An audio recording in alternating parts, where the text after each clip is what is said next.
आपने ये बात तो सुनी होगी कि अहंकारी इंसान अक्ल का अंधा होता है। दुर्योधन के कुछ किस्सों में ये बात बिल्कुल सही लगती है। उसी के अहंकार ने कौरवों का नाश किया था। उसके अहंकार ने उसे इतना अंधा बना दिया था कि उसे सही और गलत का फर्क भी नजर नहीं आ रहा था।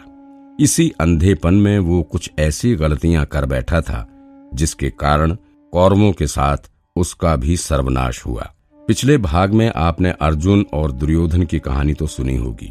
उसमें बताया गया था कि किस तरह अर्जुन ने दुर्योधन के वरदान का उपयोग किया था। वो भी दुर्योधन की ही गलती थी और उस गलती का कारण था उसका अभिमान। ऐसी ही कुछ गलतियां और कर दी।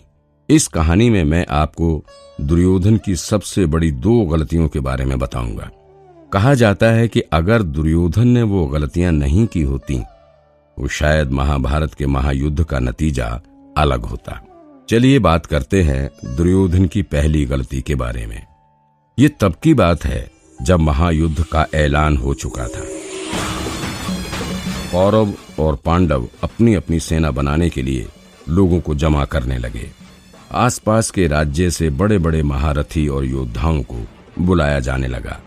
हस्तिनापुर में दुर्योधन के पास विशाल सेना तैयार हो चुकी थी, क्योंकि एक तो कौरव के 100 भाई और उनकी सेना, साथ ही हस्तिनापुर के वरिष्ठ योद्धा गंगापुत्र भीष्म, पितामह, गुरु द्रोणाचार्य और कृपाचार्य जैसे महान धनुर्धारी। दुर्योधन को अभिमान था कि उसकी सेना इतनी बड़ी है, उन 5 पांडव और उसकी सेना को खत्म कर सकती है। इसलिए वो आराम से अपने महल में भोग विलास कर रहा था। तब एक बार शकुनी ने पूछा, भांजे दुर्योधन, क्या तुम युद्ध जीत चुके हो जो इतने आराम से भोग विलास का आनंद ले रहे हो? दुर्योधन ने कहा, अरे मामा, कौरवों की इतनी बड़ी सेना है कि पांडव का एक सैनिक भी नहीं बचेगा। अब तो युद्ध आरंभ होने का इंतजार है मामा। शकुनी ने कहा, बेटे दुर्योधन, ये तुम नहीं, तुम्हारा अभिमान बोल रहा है।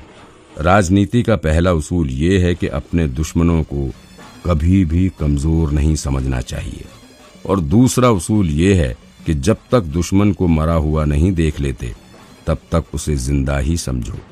तुम शायद भूल गए हो कि पांडवों ने 13 वर्ष के वनवास में वो सारे दिव्य शस्त्र इकट्ठा कर लिए जो इंद्र के पास थे।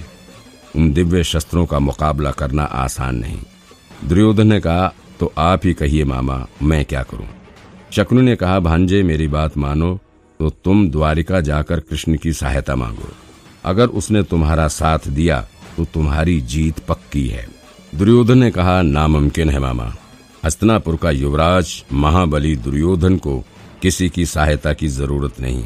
शकुनी ने कहा, सहायता लेनी होगी, वरना अपनी हार मान लो और पांडवों को हस्तिनापुर दे दो। दुर्योधन ने गुस्से में कहा, मामा, इसका मतलब साफ है कि आपको मेरी शक्तियों पर शंका हो रही है।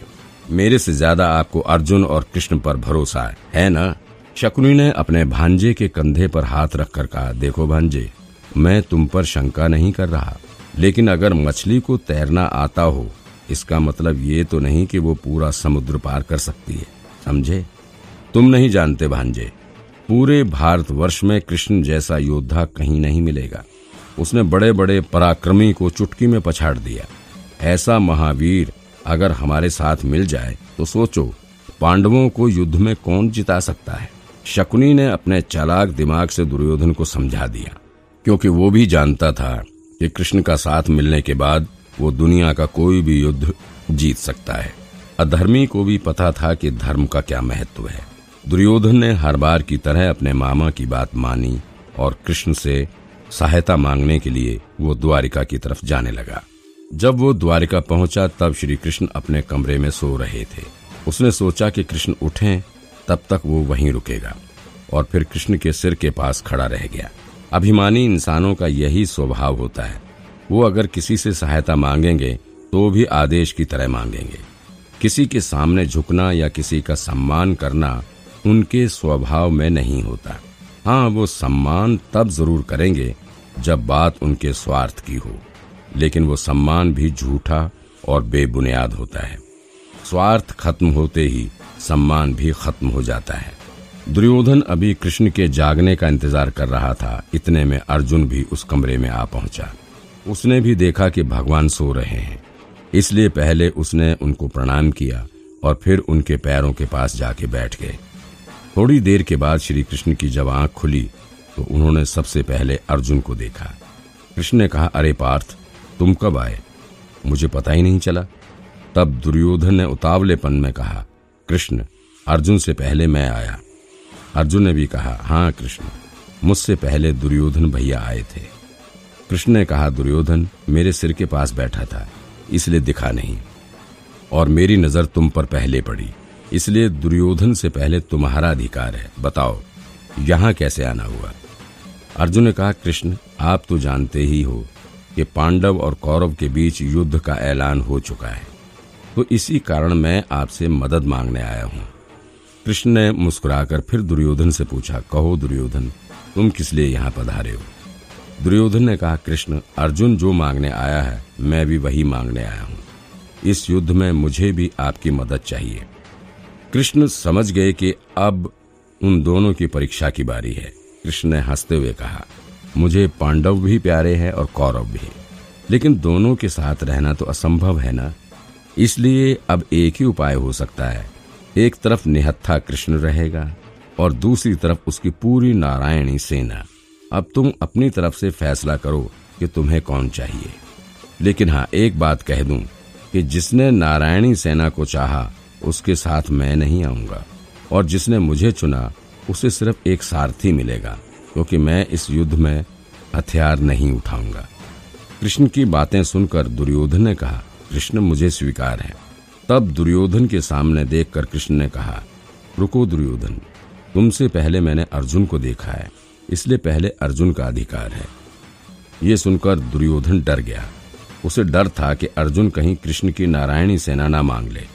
वो समझता था कि अकेले और निहत्थे श्री कृष्ण से क्या होगा, जो होगा वो नारायणी सेना से होगा, इसलिए उसे नारायणी सेना चाहिए थी।